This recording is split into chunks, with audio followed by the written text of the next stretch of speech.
They're so noisy. Father Anselm loves noise.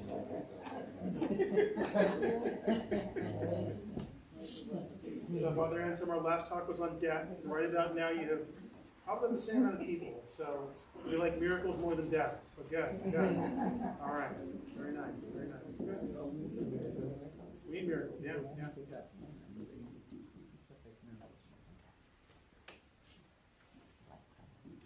And then there's an eraser right here. Let me get you a bottle of water.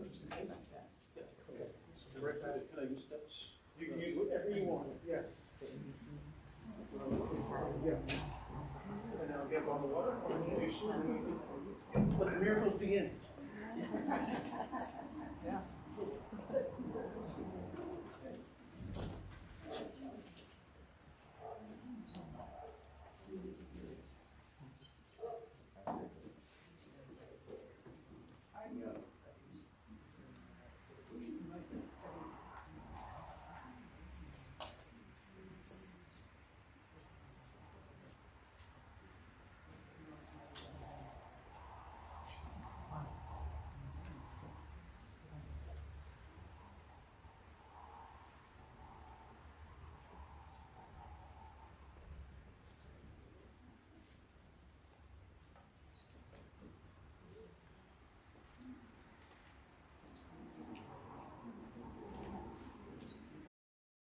Works, we'd be here to the second coming.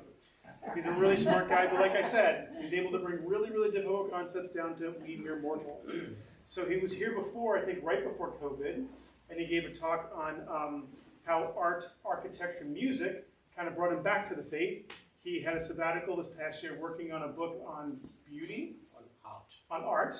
So when he finishes that book, we'll have it back again. Oh, yeah. He said as of right now, he got to the last chapter. It's 1,000 pages right now. So when the book is done, none of us will probably ever read it. So with that, well then, let's start with the prayers. In the name of the Father, of the Son, and of the Holy Spirit. Amen. Almighty and gracious Lord, worker of all miracles, we ask you to work a miracle in our hearts and minds that we come to a deeper understanding of who you are and how we can come to know you. And we ask you to hear us as we pray. Our Father, who art in heaven, hallowed be thy name. Thy kingdom come, thy will be done, on earth as it is in heaven. Give us this day our daily bread, and forgive us our trespasses, as we forgive those who trespass against us. And lead us not into temptation, but deliver us from evil. Mary, seat of wisdom, pray for us. Maybe I should say, I'm a little handicapped. My ears are totally plugged up, so it's really weird to talk right now. But I hope you can all hear me, even if I cannot hear you. But it's a bit strange. But anyway, so we are talking about miracles. And as Father Jerome mentioned, I'm teaching philosophy. And it's maybe a strange topic for a philosopher to talk about. And yet I think there is something important about that. Because many will say, well, I'm a Catholic, I believe, I have no problems with miracles, I believe already in God and everything. But that's not exactly the point. Miracles are there to prove something, and to prove something to people who don't believe yet. So Jesus says, if you don't believe me, at least believe the works I'm doing. Right? And so in the traditional understanding, a miracle is something that authenticates a belief that is really from God. And we'll see some of that. But that means that you must be able to see that even when you don't believe yet. That is, if you're a good pagan philosopher, you should be able to use your reason and figure out, here is a miracle, here's something unusual that has happened, and it must be God who has done that. And so the question is, can we do that? Is that reasonable? Is that rational? And fortunately, the philosophy of religion has made a big comeback in the second half of the 20th century. It's much better than it used to be than, say, the 30s, 40s, or 50s, which was very secular, more secular actually than today, and would not allow any kind of talk of religion in the philosophical academy. There are two particular philosophers who have brought that change about, that is Richard Swinburne and Alvin Plantinga. we don't know them, that doesn't matter. But in the meanwhile, it has grown, and a lot of periodicals and academic publications in the realm of philosophy talking about matters of religion, questions of theodicy. Why is there evil in the world if God is good? The existence of God, the afterlife, religious experience, atonement, and yes, miracles too. So there are philosophical books written by academic philosophers written on such topics. And so there's a lot of help there if you want, because some of these are also believers and try to defend that belief. There are two questions to be asked stepwise, if you want. The first one is it possible that there could be miracles? Philosophically speaking, is it possible? And that is, of course, the question, do they actually happen? Right? These are different questions. So if you don't think miracles could possibly exist, then you're already done, right? Then it couldn't be actual miracles either, right? You could, of course, begin and say, well, there's an actual miracle, and if something is actual, it must be possible, right? Otherwise, it wouldn't be there. But if you want to take it stepwise, you can first of all ask the question, just as a matter of principle, could there be miracles? And the way I titled the talk, is it rational to believe miracles, indicates already that there's a certain skepticism about this. The secular world will have skeptical questions about that possibility. Isn't the belief in miracles just something for the simple-minded and superstitious, basically? A thing for bygone ages, outdated, fairy tales. And you find that attitude even among theologians, surprisingly, including scripture scholars, who actually look at the texts that recount miracles, like those of Jesus. There was a famous German Protestant scripture scholar, Rudolf Bultmann, and here's what he says. It is impossible to use electric light and the wireless and to avail ourselves of modern medical and surgical discoveries and at the same time to believe in the New Testament world of spirits and miracles. Again, here's this outlook of the modern world, technology, we have all of these kind of things. How in such an age can we still believe in miracles? What is the argument here? Well, there isn't any. Right? This is just a blank claim, and it may be a kind of an attitude, but there's actually no argument, and there's actually no reason that you could give for such a claim. In fact, people in the time of Jesus knew just as well as we did that a virgin birth is impossible according to science. Right? You don't have to have modern science for that. And in fact, an earlier philosopher, namely Hegel, was quite aware that if you don't have a solid understanding of laws of nature, you also will not have a solid understanding of miracles. Right? Because that's the contrast. If there's no regularity in nature that you can understand and find and discover and describe as laws of nature, you will not find the exception to that, right? Which is the miracle. If everything is miraculous and everything is fantastic, then nothing is miraculous, basically. So it's not that modern understanding of science would be against miracles. In fact, we should be more attuned to miracles now that we have this solid understanding of it. Now there's another objection that may say that now that we have this wonderful scientific understanding of the world, we don't believe, or we don't have to believe in miracles anymore. Now, there used to be a god of thunder, for example. So people didn't understand how thunder comes about, and so they invented a god of thunder that explains that. And these miracles are not just more of the same, basically. And yet, now we have all the science that explains it much better, and so we don't need it anymore. That's sort of the argument. But already Thomas Aquinas knew quite well how to distinguish particular cases. He says there can be things that look wondrous to us just because we haven't explained them yet. But miracles are a different case. Why? Because the things that natural science explains by coming up with laws of nature are things that happen regularly, That is why these are laws of nature. It is thundering not just once, but regularly under certain specified conditions, and we can describe those conditions. What science indeed does explain much better now are such regularities, but miracles are the opposite of regularities. They are the exception to the rule. And therefore, this is a very different case. Again, knowing science and explaining things better puts us actually in a better position to recognize miracles, not the other way around. So this is a kind of first-line response to some of the skepticism that's out there, just to get some ideas clear. But it's not just a question of what does the world think about miracles, it's also what do we think about miracles. How does that look even to the eyes of a modern believer, or any believer really? Now, and if we look at the to Catholic theology for an answer, the answer is less clear than one may expect. On the one hand, Christianity is the religion that relies most on miracles. Miracles is not just a sidebar of our faith, it's at the very heart of it. The central miracle of our faith is what? Resurrection. Resurrection. We just had Easter. And surprisingly good evidence and ways to explain that it's very rational to believe that the resurrection has happened. That's not what I'm going to do tonight, but it could be another talk. So what this to say, if we cannot believe that, if it is not rational to believe that, then we are done.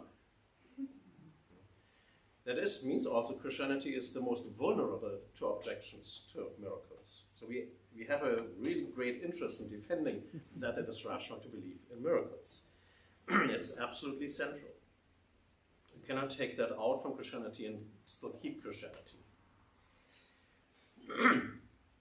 And so it is central. And if you think of Jesus' claim, so Jesus was not just a nice teacher. C.S. Lewis explained that well. I mean, he doesn't just give you moral wisdom or something like that, or was by being a good man. He claimed to be God. Right? And no just wise man claims that. You must be crazy to claim something like that, or a deceiver. Or else you are God. And how do we know that he was God? Because he rose from the dead. Right? It's a central claim here that is at stake. So, Catholic theology defends that, and First Vatican Council is very specific in stating that we must believe in miracles and prophecy. It's part of our faith. So it's something that helps us to believe and proves the faith to us, but it is also part of what we believe, part of the very content of what we believe. And so we are more vulnerable to skepticism in that regard than other religions. On the other hand, the Church herself is somewhat skeptical. So if you go around and say, I just had an adoration of the Blessed Virgin Mary, so the bishop just coming and saying, great, wonderful, give a talk in the parish about it. He says, oh no, let's have a closer look at this. And usually the Church takes a long time looking at these kind of things and discerning what is really going on. And there could be all sorts of explanations there. And I mean, Medjugorje, for example, has been going for a long time. The Church still has no final judgment on that. It's very careful about that. And what does the Church use to discern these kind of things? Science. Science is our friend for many reasons, but even for an appropriate kind of skepticism in that regard. So in Lourdes, for example, you have many healings that are reported, but the Church is very careful to evaluate them. So there are some numbers from, I think, 2009 or so. There were about 30,000 healings that have occurred in Lourdes. 6,000 are documented.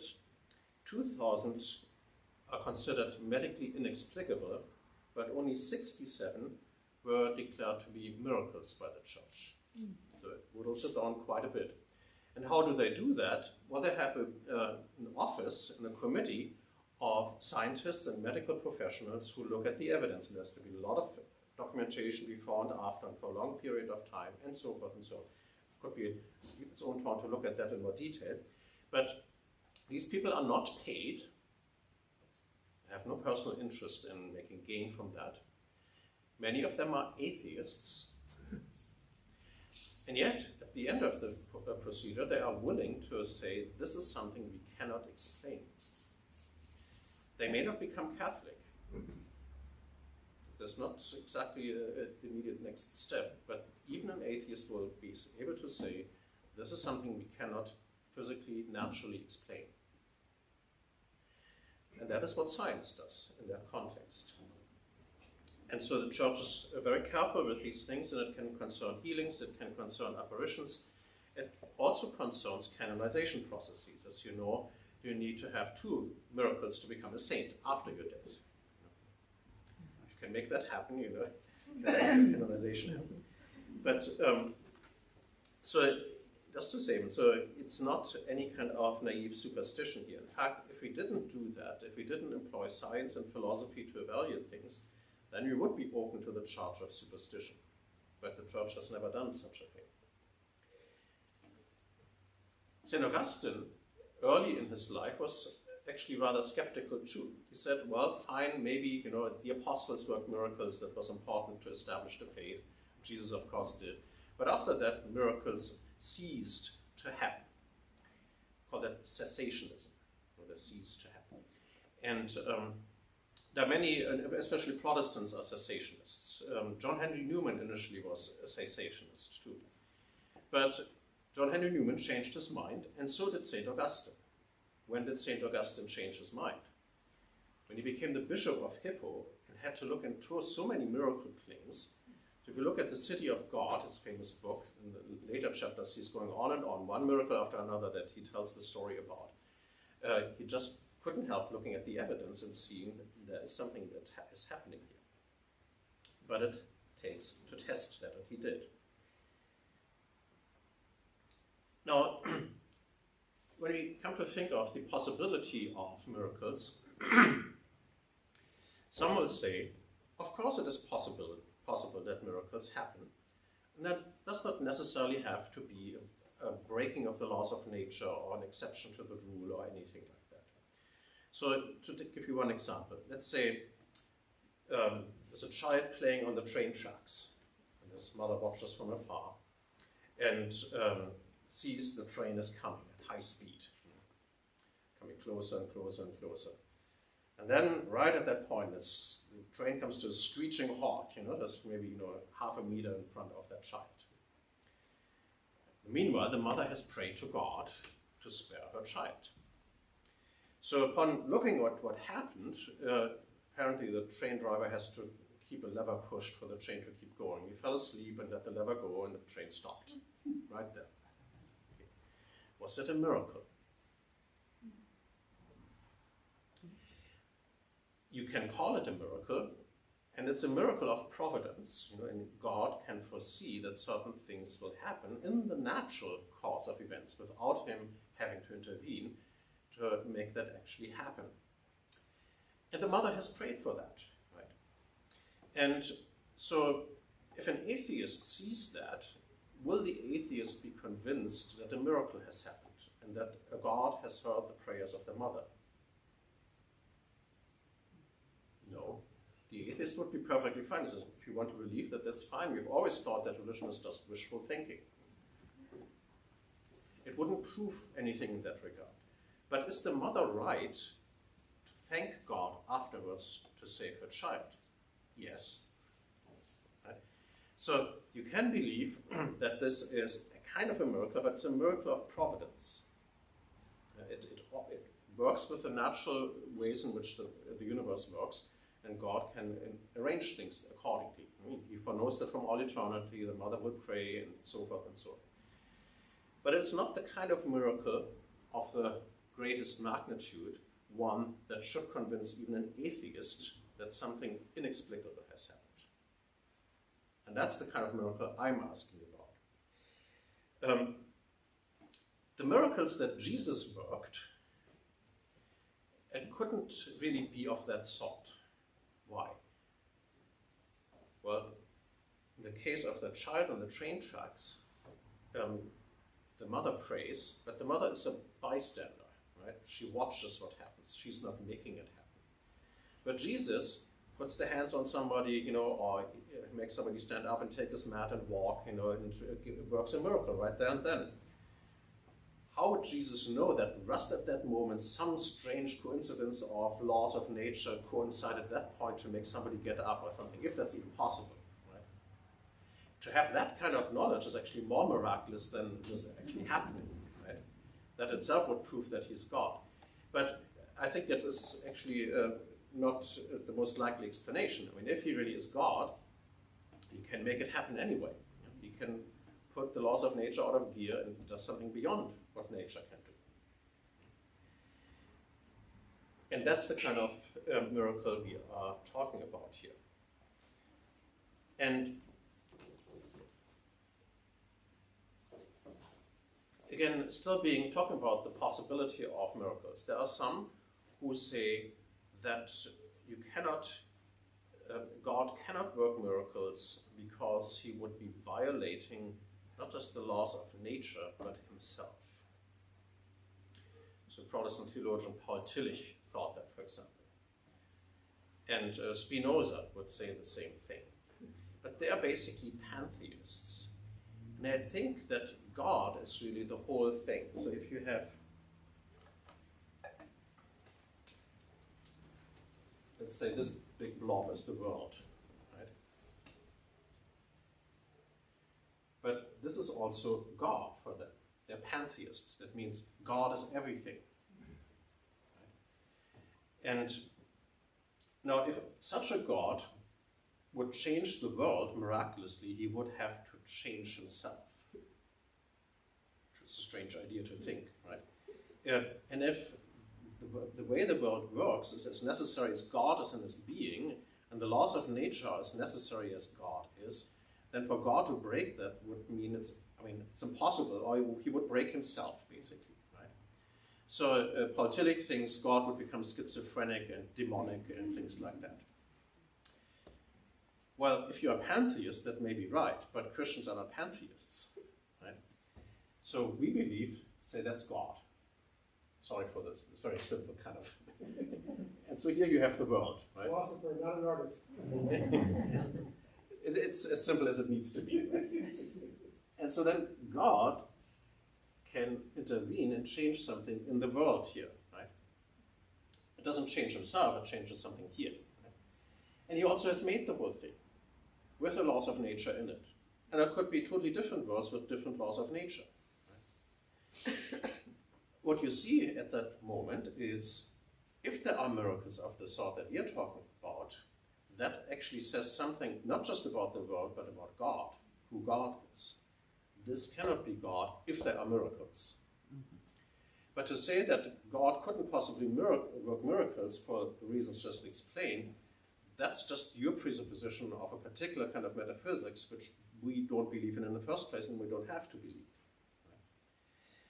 But if you find something like the resurrection, and we think there is good evidence for that, or the miracles in the Lord, that indicates there must be something beyond nature, which not only can manipulate nature, but can change something about the laws of nature.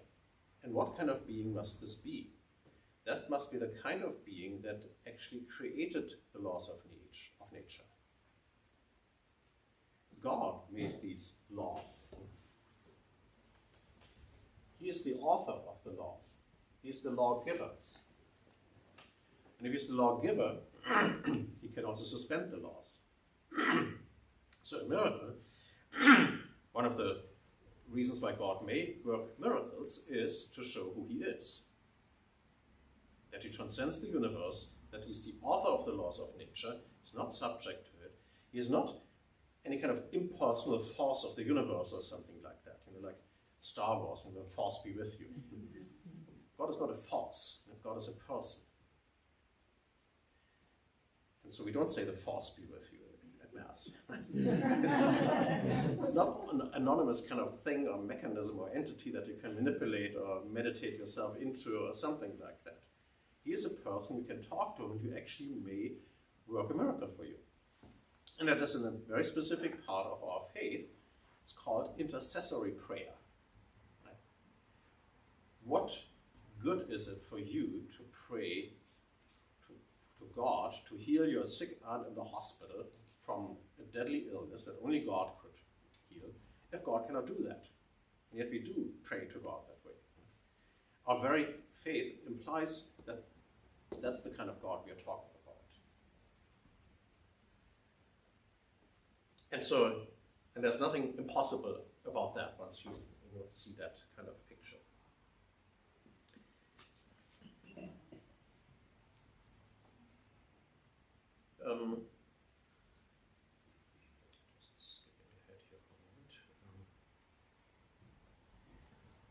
So it shows that God is the maker of all things, but also that the way the world is, including the scientific laws, could have been otherwise. God could have created another world. It makes us look even differently at science. It doesn't make science impossible at all. I'll come back to that point. It's actually the opposite. But it gives us the idea that we should actually be wondering why God made these things the way he did. Because we now have come to see that he's the author of all these things.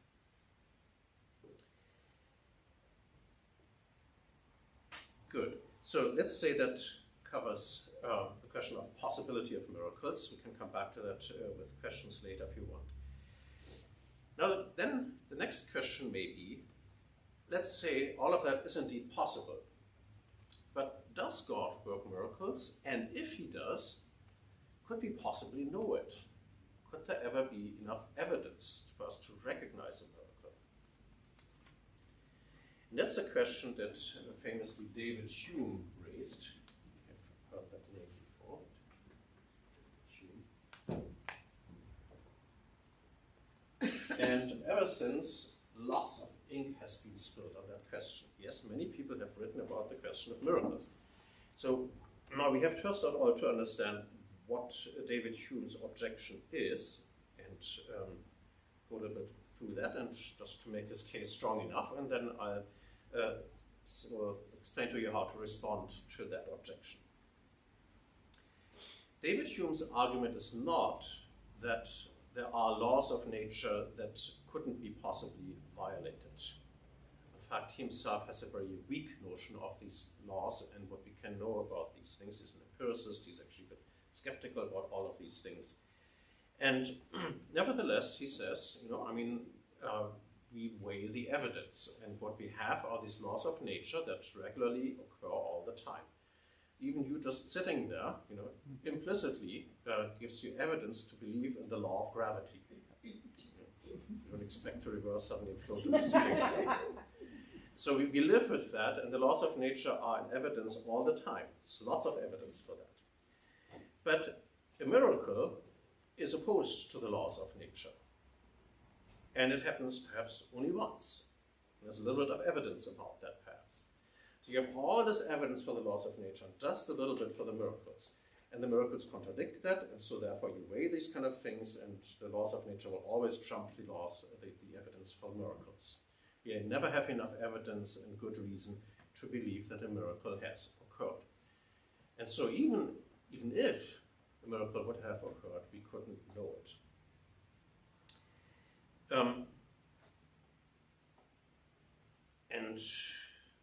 Just keep that part short.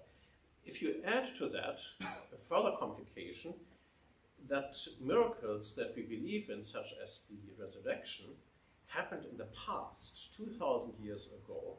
We have to rely on all sorts of documents and other kind of evidence. How likely is it that we have good evidence here? Are these documents trustworthy? Are the people who have handed it down to us trustworthy? And so it seems that the evidence for miracles is dwindling down, and the regular evidence for the laws of nature always trumps whatever we can say about the miracles. There was another atheist, Anthony Flew. Well, they're in some right really big, please. Okay. F-L-E-W. He's sort of a bit of the older generation of debating atheists. You know the new atheists, Richard Dawkins and Sam Harris and all these people, Daniel Dennett, Christopher Hitchens, God rest his soul. And but they were pretty brutal and vile in the way they approach things. Or people don't talk about them anymore. It's interesting. Sometimes you wish we had a good atheist to debate with. Now people are just apathetic. But anyway, Anthony Flew was a bit before that. He was a bit more of a gentleman and so forth. And he actually seems to have changed his mind towards the end of his life and some of these things. But he picks up this argument from David Hume as well. And he says, especially for these historical cases, scientific evidences must be more because it happens all the time and here and now, and so we can test it now, right? But if we have a miracle that happened in the past, that's just a unique event, and we cannot test it anymore. It's in the past, right? You cannot put it in the laboratory now, and so forth and so on. And so it's not repeatable as you would have for scientific evidence. Moreover, for us to have that kind of evidence relies on using the laws of nature to trace it back to the past. If that means even to know about that miracle means we have to rely on the laws of nature, therefore give more evidence for the laws of nature, and it will always trump the evidence for the miracle. So that is, in a nutshell, the argument. And first of all, we don't have to be afraid of that argument. It's not a good one. And I'll show you why. So what should we say to that? There are some quibbles one can have. I'm going to skip that with just the formulation of David Hume. But first of all, it is true that miracles are more rare than the normal working of nature. That's just by definition what a miracle is. But the question is, does that mean we have to dismiss individual cases, even if they contradict the evidence for miracles, or that means even if we have all this evidence for natural laws? Well, every case counts, and there can be cases that actually are counter-evidence to laws of nature that we assume to have found in the past. People have changed their minds about laws of nature after all. Right? There are so-called recalcitrant cases that just don't fit. You can have a law of nature and you test it in the laboratory, and the tests may not come out as you wish. Now, what happened? Well, if you're David Hume, you would say, well, then we have to dismiss that. The experiment must have gone wrong, right? It's a foregone conclusion that what I'm testing must be true, and therefore I don't even wait for the results anymore. That's not a scientific procedure. Science doesn't work that way. You can take these things and test them, and there can be cases that turn out otherwise than you would think. If you're David Hume, you would have to dismiss each case. And oddly, Hume actually says so. So he says it is totally rational for a prince in India in his own day, who has never witnessed temperatures below freezing, to dismiss a tale that somebody tells him about the phenomenon of frost in the northern hemisphere, or ice, right? There can be no such thing possible, right? I've never seen such a thing. My evidence for laws of nature is the opposite. And Hume says that would be perfectly rational for him to dismiss that. Or we should have dismissed the first account of black swans in Australia, for example. So we could never change our mind, or we would have to dismiss that as a superstition or a form of deception or something like that. Now some may say, well, if you have just enough black swans or something, the evidence will add up sufficiently to change that. But how could it add up if you dismiss each individual piece of evidence? Right? You just would add up zeros, basically. If you dismiss each, you dismiss all. Right? So you must take even the first case seriously, even to arrive there. Now, let's say, though, for the sake of argument, we do that. So the evidence may add up, and eventually we may change our mind. The question is, do we even have to wait for the evidence to add up? Or could one case be sufficient?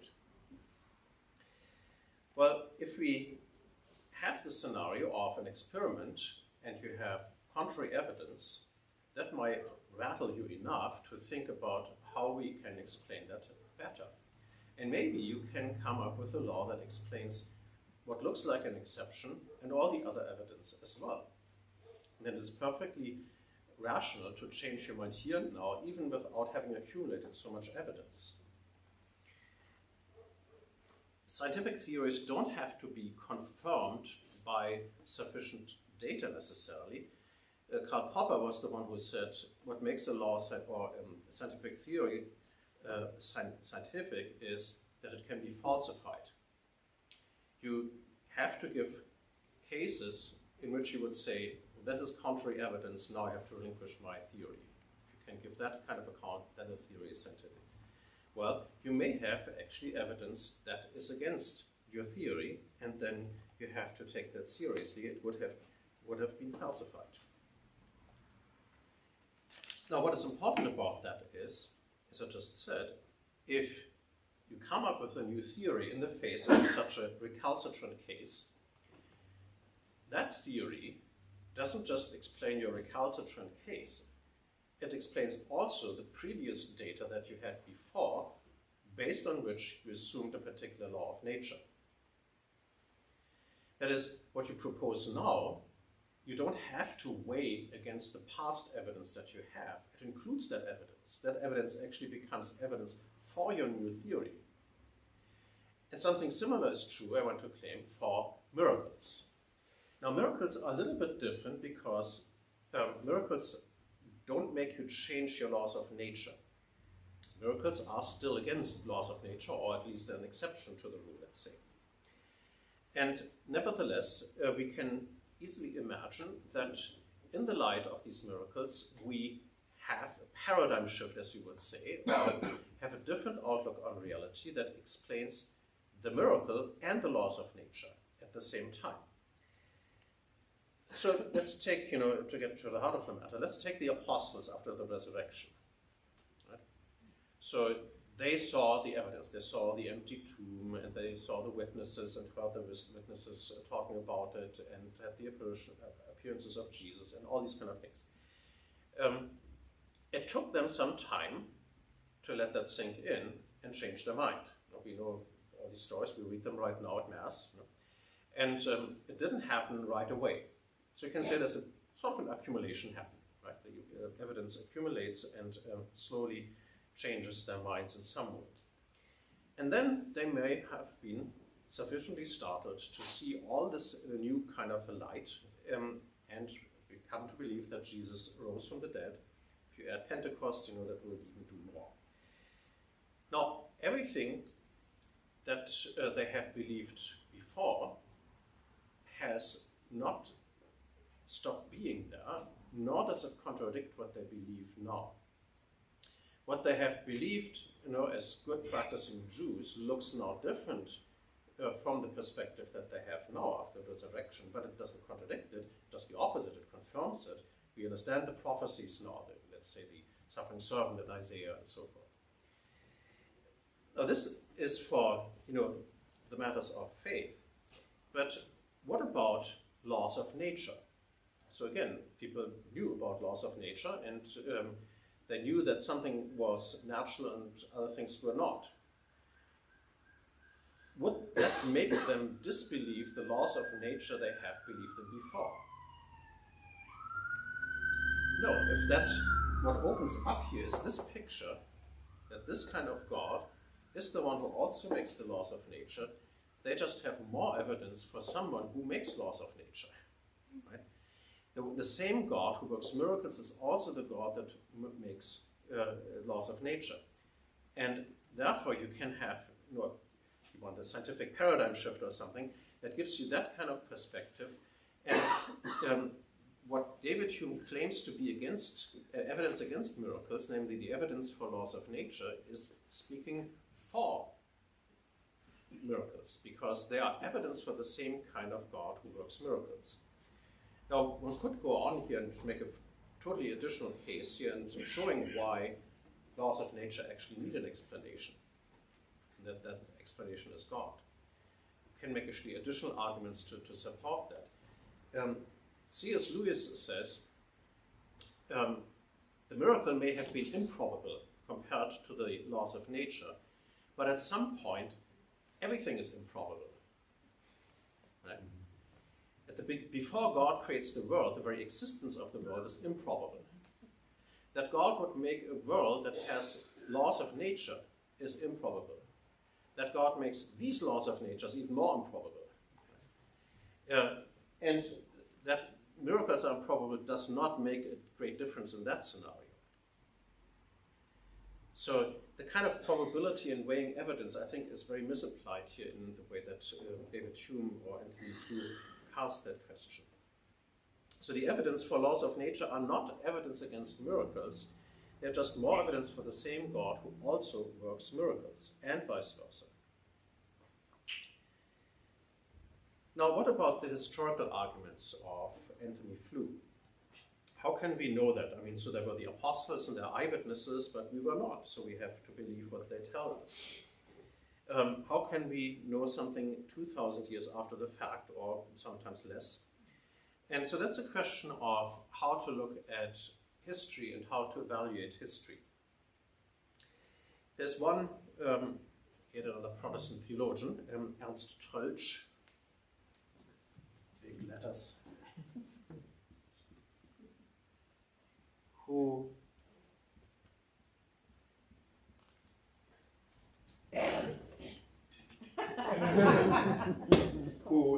formulated the principle of analogy. And that states that the past cannot be dissimilar to our present experience.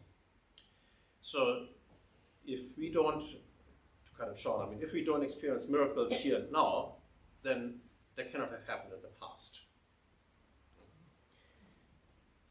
Well, the first thing to say about that is that I don't experience miracles here and now. It shouldn't surprise me because that's not something I should expect in the first place, even here and now. Right? But it could also be, and someone here has written 2 volumes on that, that this is also a particularly Western kind of prejudice, because in other parts of the world, people witness miracles all the time. So, that's part of this general culture, and so it's not so anomalous. There's not a disanalogy, in other words, between the present and the past in that account. But it's also, again, a misapplied principle. For one, history is full of unique events. That's just what makes it history.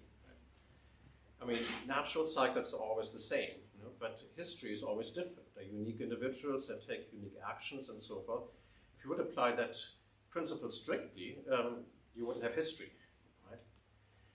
History will be dissimilar from the present period. The time of Shakespeare is different from our time, and so forth. But there is a value in that principle if you apply it properly. And that is, you should evaluate evidence from the past in the same way in which you evaluate evidence from the present.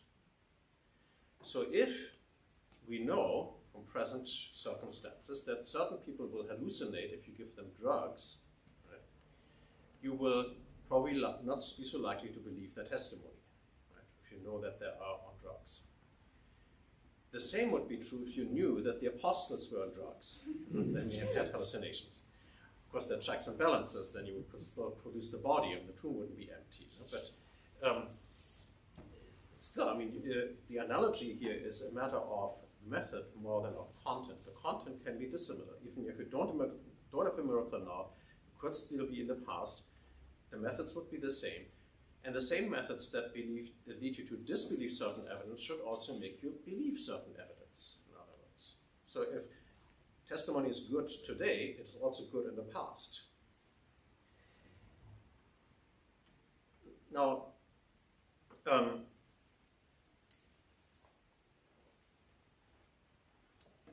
Anthony Flew also says that you need to presuppose the laws of nature to have access to evidence in the past. And that is correct, and that is a good thing. Because how do we do that? How do we evaluate evidence from the past? By using science And yes, science is our friend and it vindicates our faith all the time. Don't be afraid of science. And there could be tons of examples for that. But in this case, it is science that allows you to look at present evidence and trace it back to something that cannot be explained by laws of nature.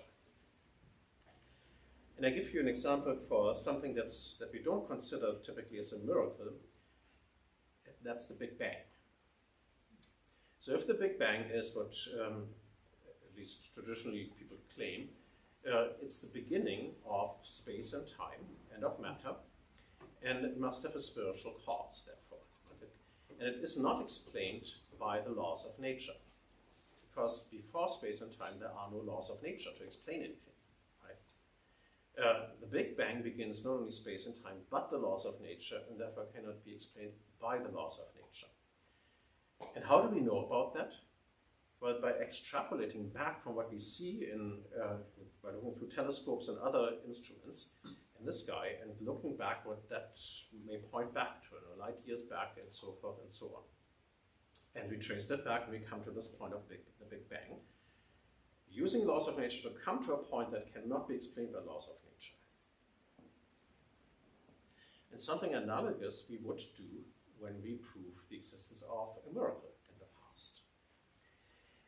And that is using types of sciences that David Hume didn't know yet about. For example, scientific archaeology or dendrochronology. You know what that is? That's how you can date the age of a tree. So if you have a sculpture or something that's made of a piece of wood, you can look at that and date that piece of wood. You know? It gives it at least a time frame. You can indeed accumulate evidence of that sort. There's also forensic criminology that has developed all sorts of things that is looking at crime scenes, cigarette ashes, bomb craters, fingerprints, pollen, all sorts of things, carbon dating, and so many other kind of things. You know the Shroud of Turin? Mm-hmm. Just to give you one example, Shroud of Turin is probably the most studied artifact of the world, really. Scientifically studied in many ways all the time.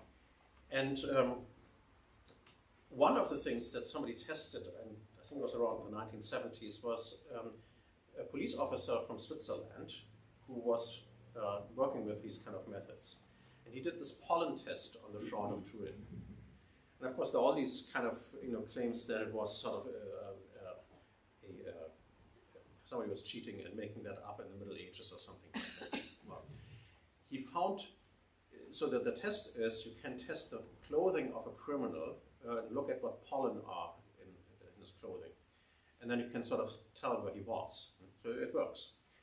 What he found is that the most pollen on the shroud were from the Holy Land, from plants that bloom at that time of the Passion in the vicinity of Jerusalem. Now that's pretty good evidence for the shroud having existed at that point in time, in that place, and not what other people say that it was later or kind of a fraud of some sorts. In the Middle Ages, nobody would have had the idea to fake that because they didn't know of the existence of pollen and things like that. So this is just one example of how you use scientific methods and scientific laws of nature, indeed, to trace something back to a particular kind of origin.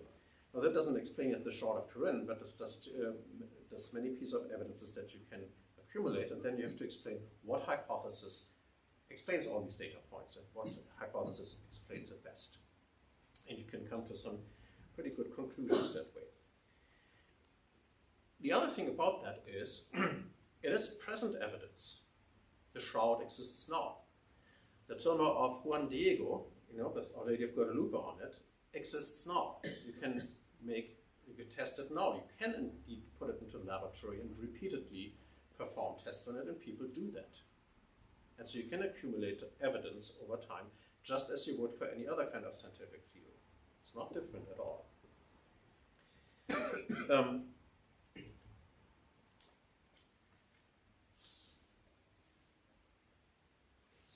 And you can come to a point at which, and it's not even a matter of accumulation, you can come to a point where you use your testing devices. Let's say here's a microscope or something like that. Here's you looking through it. And here is a kind of a causal process that obeys the laws of nature. Say that's time axis or something. And so here is A causing B, causing C, causing D, causing E, and so forth and so on. And maybe here is something that disrupts that. Now you can see such a disruption through your testing device, right? So it's whether you do pollen testing, radiocarbon testing, dendrochronology, whatever it is. Now, if you can say, of course, there's something not right here, but you can also say maybe there's something wrong with my testing device. Right? And that is true.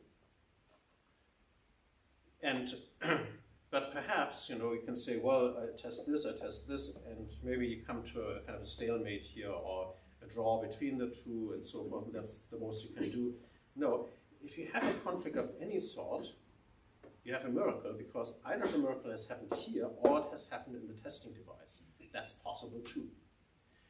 The most fundamental testing device is this, your eye. Miracles also can happen in your eye.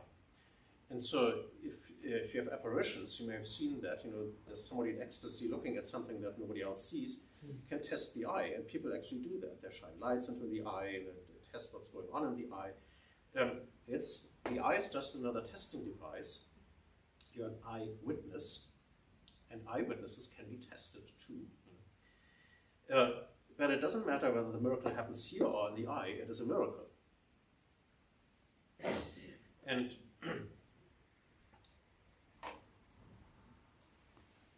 this is,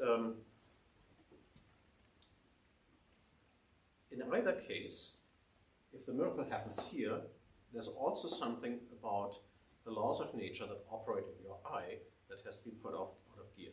Right? That also is a miracle, just to understand that. Now, and that is indeed also what people do. So you can test eyewitnesses. Not just physiological, but also, say, in court procedures, we do that all the time. There are laws people learn about how to evaluate testimony in the court. And witnesses in the court can be very broken devices indeed. Not miraculously broken, but for all sorts of reasons. And it's the kind of things maybe David Hume talks about ignorant and barbarous people, who believe in these kind of things. Well, there are ignorant, barbarous people, and ignorant, barbarous witnesses, and people that are lying and so forth. But it doesn't matter whether they're ignorant, barbarous, or immoral. You can still evaluate their testimony. For example, we all know that it is very difficult to keep your story straight if you tell a lie. You have to keep track on all the things you have said in the past to be consistent about your lie. If you don't lie, you don't have to worry about that, because reality is consistent. There's no question about that. You don't have, it will agree with that, what you say. But if you're lying, you have to keep your story straight. It takes a lot of mental energy to do that, and eventually it will go wrong. And I think that's one of the reasons why the church takes a lot of time to evaluate testimony from people. And now, if you add to that, you would have an almost miraculous power of mind, to keep your story straight for a long time. If you now add to that, you may have multiple independent witnesses that are all lying and trying to keep the story straight. Let's take the 12 apostles going out into all the world and telling the same story in all places of the world and keep that story straight for all the time. Not even to mention that they're willing to die for it. That's almost miraculous too, if it were not true. So independent, multiple witnesses, if there's a certain point at which we can say, if that is made up, that is more miraculous than what they're claiming. And so you can evaluate these kind of things. And there are laws about that, and these are scientific laws. Whether it's about physical laws and testing devices, or even laws of eyewitnesses. And if you don't believe those kind of procedures, you shouldn't believe in laws of nature either, because that's exactly the way in which we get our evidence for laws of nature. We test things by devices, or by looking at things, eyewitnesses, right? That's always our last recourse. And so these are eminently rational kind of ways in which to evaluate evidence.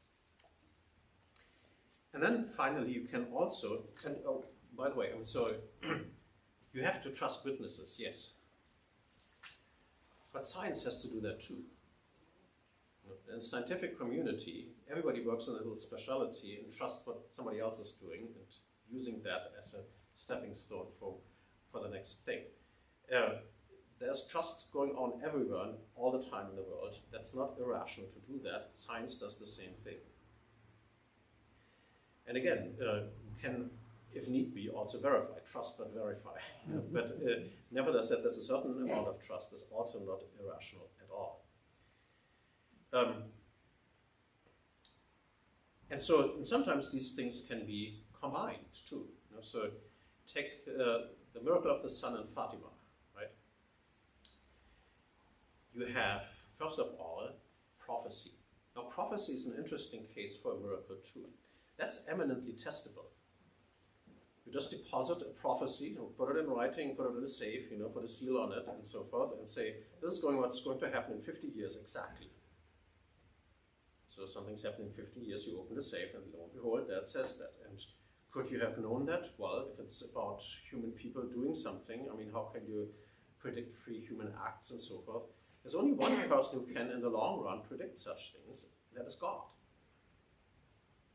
That knowledge must come from God. So you can test that.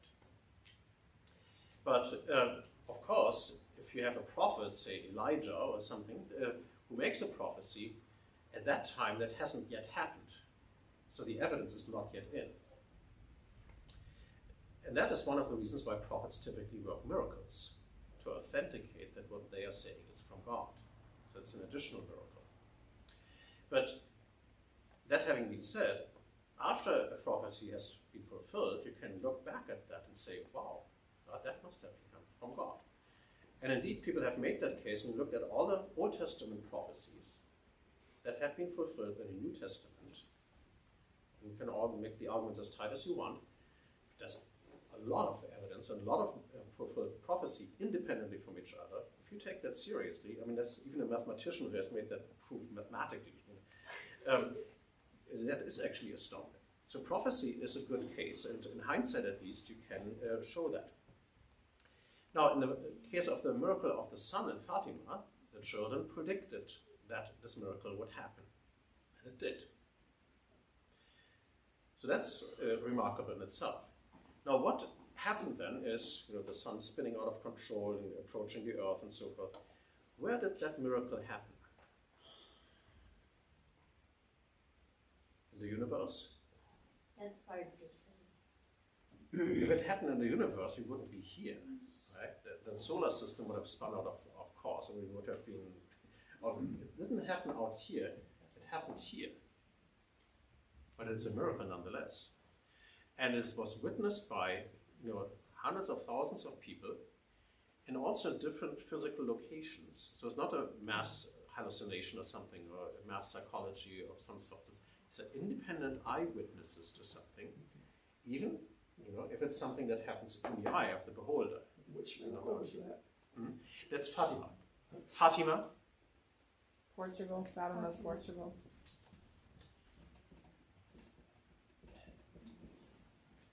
Oh, okay. The miracle of the sun. Yeah, okay. So the children predicted that, fulfilled prophecy. Many independent witnesses in different geographic locations that rules out, hallucination, deceiving, and all these kind of things, including non-believers. There were a lot of journalists, and from what I understand, they also took photos of it, so there's a miracle happening in the apparatus too, right, the device. And not everything happened in the eye or the device, but also physically, even if it's not the sun. But before that, there was torrential rain, and everything was a big field of mud and so forth, and it was all dry after that. It's also inexplicable. So the combination of these kind of things is inexplicable. I mean, how much more evidence do you want, really? And that's scientific evidence. You can test it, you can independently verify it, and so forth and so on.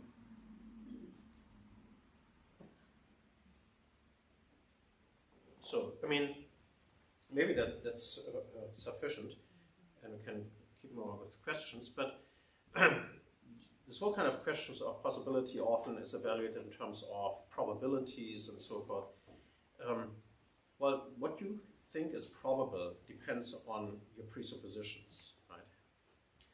And for one, as C.S. Lewis said, once upon a time, everything was improbable, right? If you just zero out far enough, the whole universe is improbable, right? And again, also it depends what you think. David Hume and others will presuppose the laws of nature as evidence, right? How do they know that? That's a different kind of background knowledge that comes from a totally different kind of field, and you just include that in your expectations without justifying it. And I think it is in need of justification, in fact. But if they can do that, if an atheist can do that, why could we not do that? There are plenty of arguments for the existence of God. And I would include in these arguments, in the evidence for the existence of God, the laws of nature themselves, which would be another talk, actually.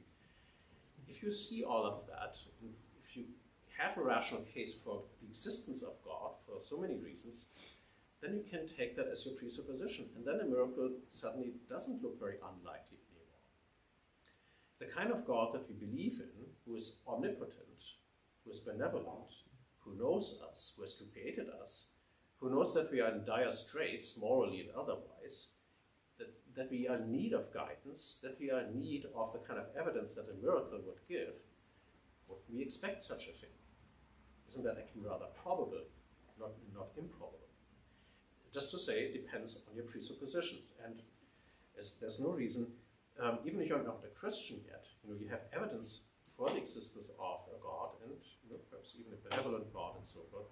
And then you see the resurrection, and you say, well, then this must be the one true religion. So you can see we can come at that from very different angles, and much of that does depend on your presuppositions. But even from atheist presuppositions, even if you take just natural science, you can find very good evidence for miracles. And it's not against science, it is precisely science that shows us that evidence.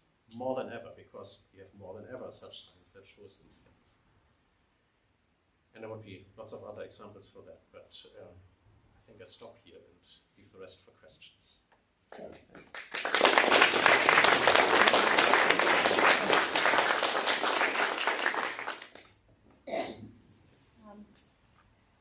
It says in Scripture that the devil can appear as an angel of light. I'm curious about whether or not other entities can perform miracles. In particular, I'm thinking about a fellow named John of God, that many people flocked to see him and claimed that there were these miracles that happened, and he was attributing it to God in himself. So the pantheistic view.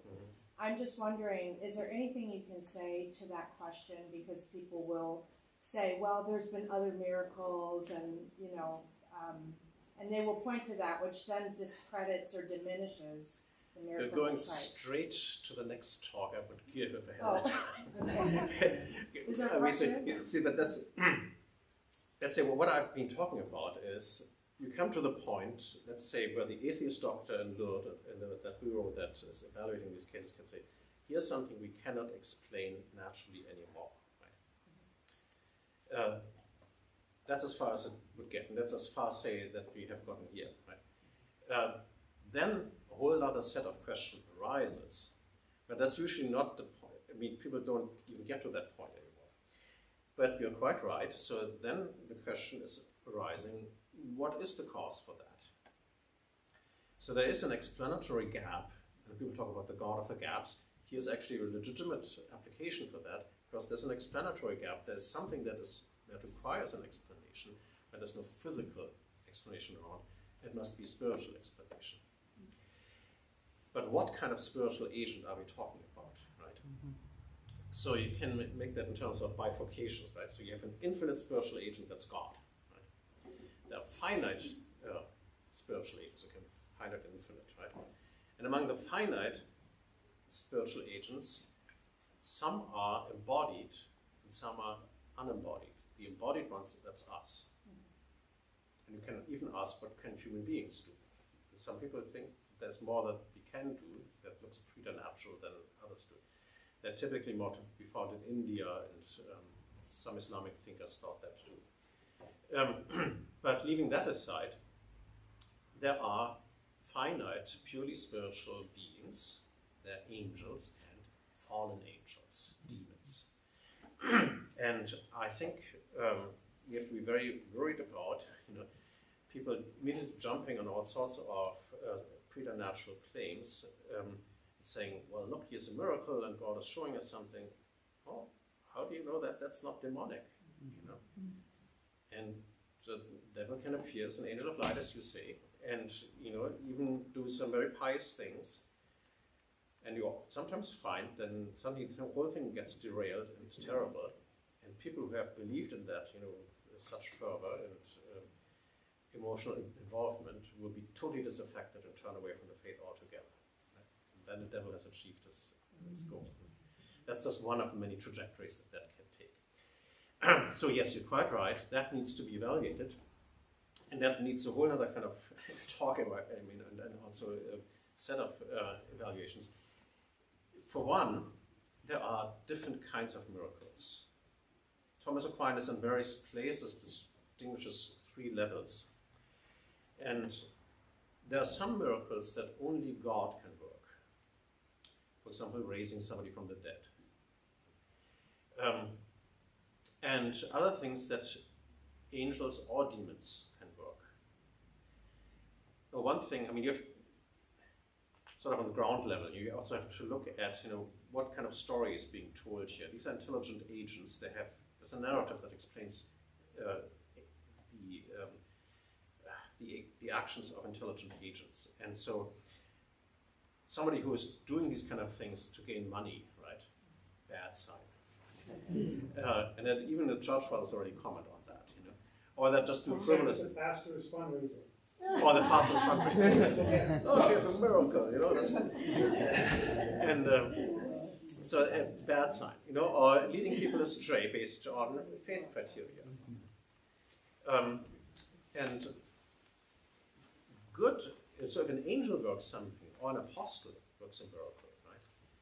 But you find that in the book of Acts, people fall down and try to worship the apostles. Oh, this is Apollos or something like that. And a pagan god appeared.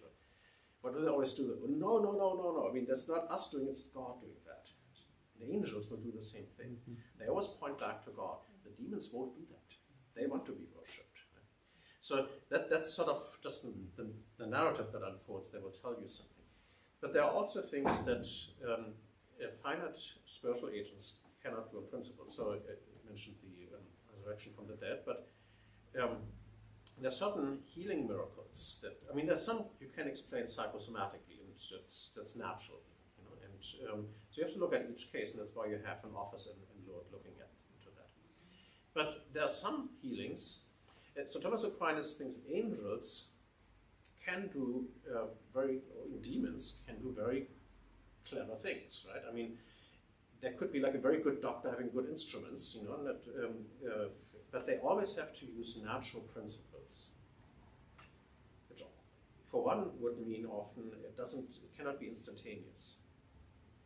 God and his omnipotence can do something in a split second.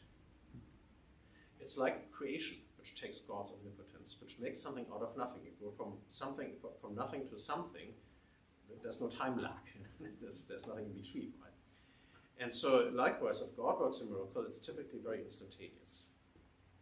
Not always, but typically, and it's a good sign.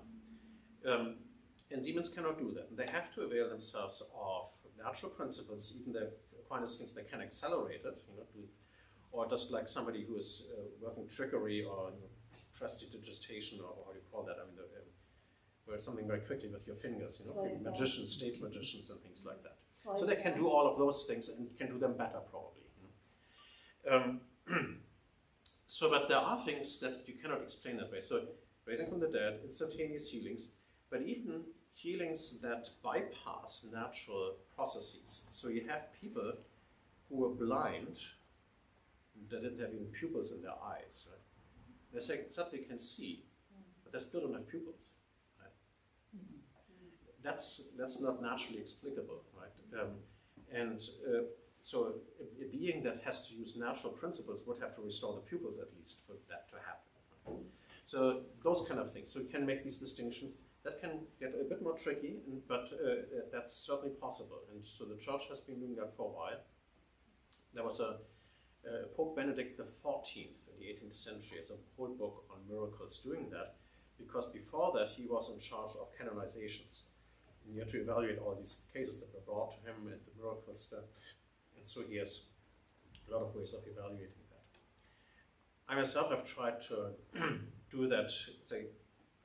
I mean, even if you don't have a major miracles that you know must be from God, you can look at these minor miracle claims and see how they fit in. As I said, with an angel will be in sync with God, basically. Right? But there are many other kind of ways. It's a very complex story to tell. That's very interesting if you get into that. You have to look at, as I said earlier, the implied narrative of what is going on there, and whether it can possibly be consistent and so on. I cannot explain that right now. There's a long, long thing to go into. It would be very interesting. But that's, as I said, that's a question that arises once this has been done. And most people don't even get there yet. Yes, I think you would next. Father Ramelow, part of your job is to affect the comparable. Sorry, I missed that. Hard time hearing it. Part of your job is to afflict the comparable. I'm too comparable, you understand? Yeah. Because I didn't speak up when we started. Uh-huh. In my mind, the most important thing for Roman Catholics to believe is not in the resurrection, but that there is a God. Yes, but Muslims believe that too. Pardon? Muslims believe that too, and Jews. That doesn't matter. No, you're right. I mean, obviously that's something that's a very important belief.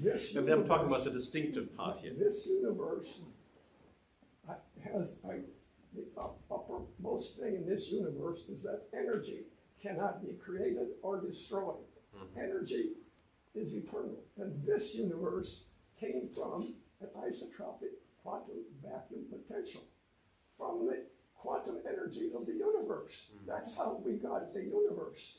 So all these things that you have mentioned, the universe is a closed system unless God exists. Yeah.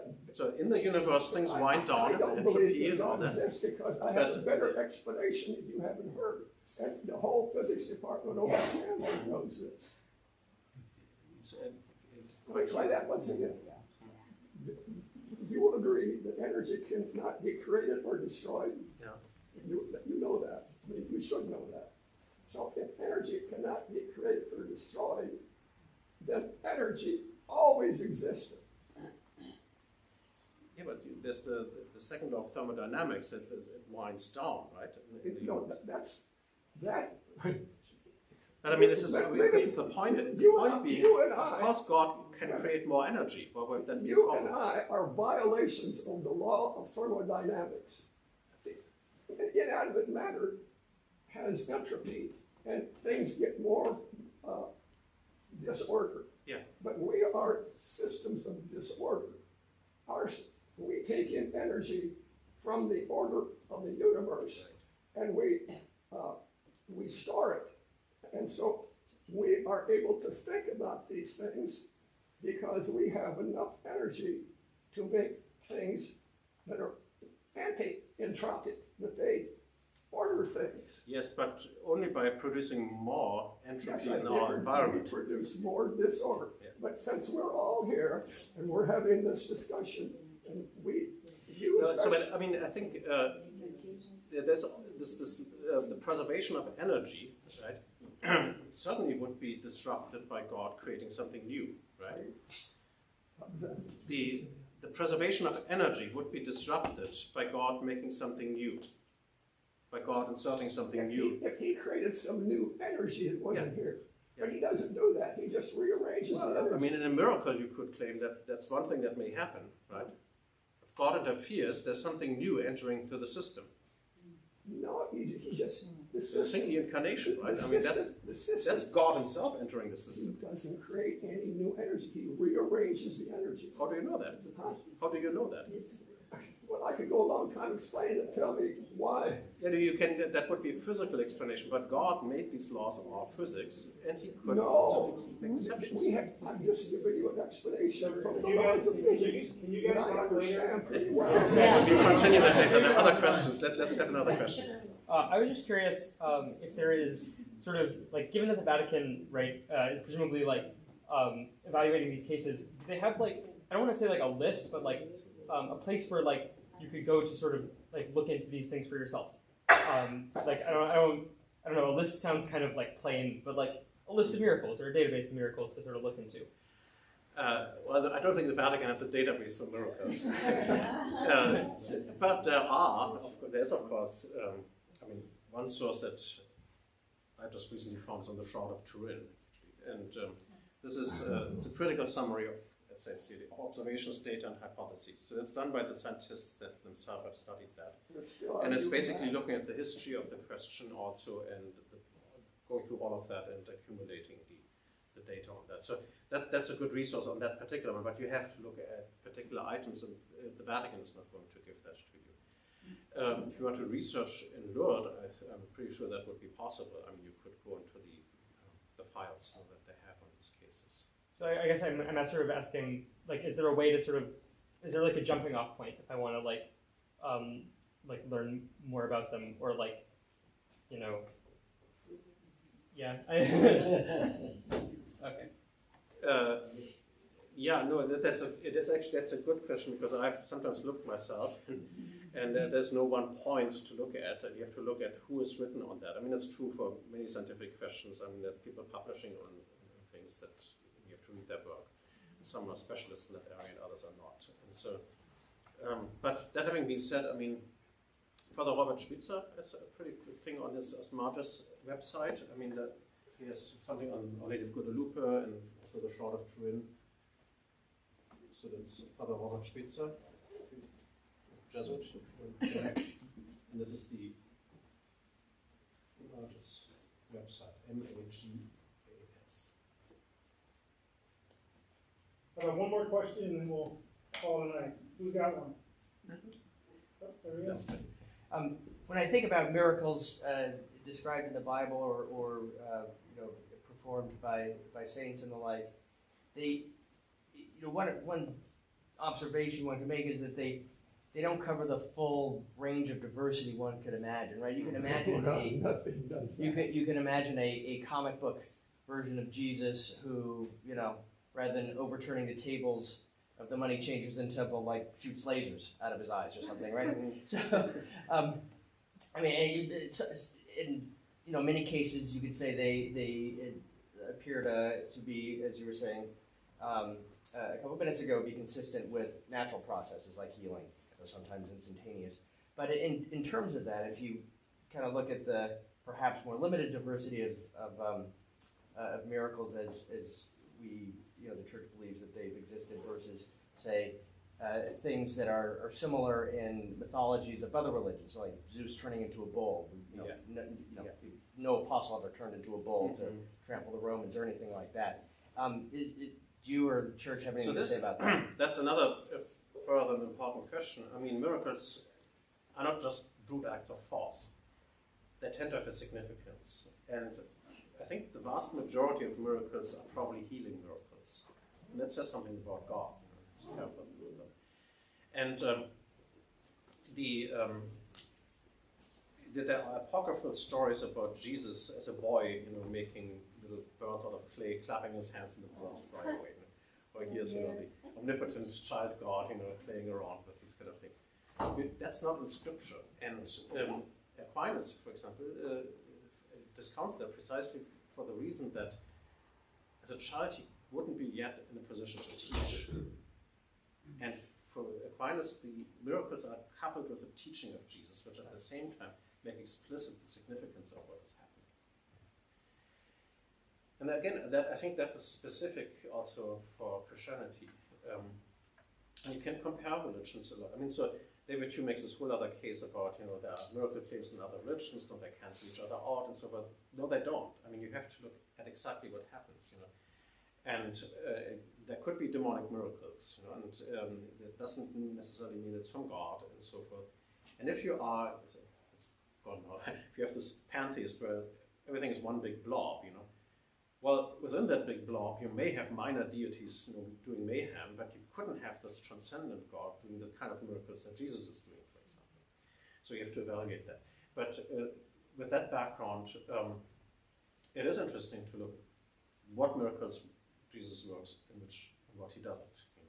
And so maybe one more thing on the healing part. Could there be genuine miracles in other religions? I think there could be. Imagine you are God.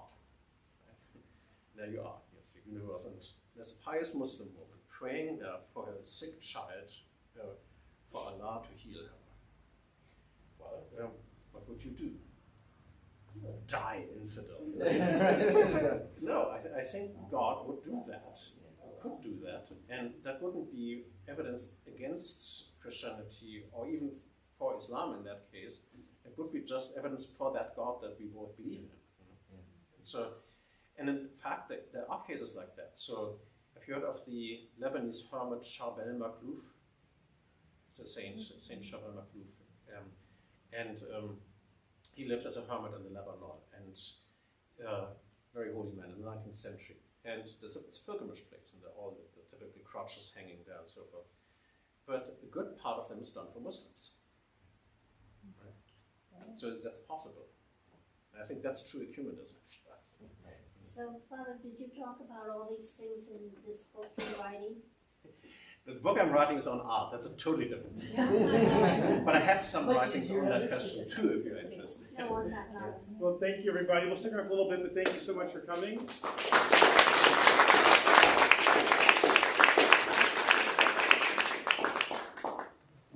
Get out. So maybe I didn't understand your question.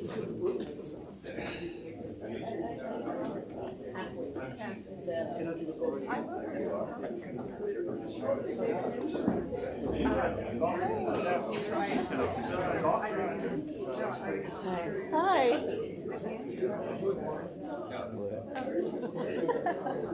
Okay. Not before.